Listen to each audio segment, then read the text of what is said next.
But what's cool about it, and remember, I mentioned that we can send data bidirectionally. So maybe let's do, let's see. So if you see the building with a blue background, check. There's a button on the right left corner called See in AR.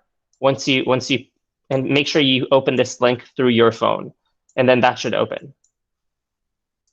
So once you have that Empire State, you can also sorry, that building, we can also change it in real time. For example, I can go here, I can click direction. Let's do direction equals right.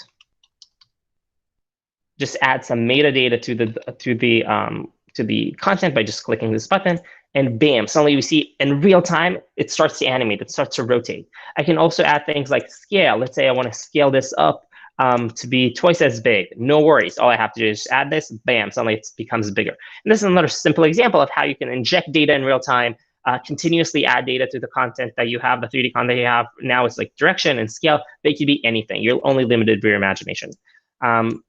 Once I delete those, again, obviously it goes back to normal, right? Or like it stops rotating, right? Super, super simple.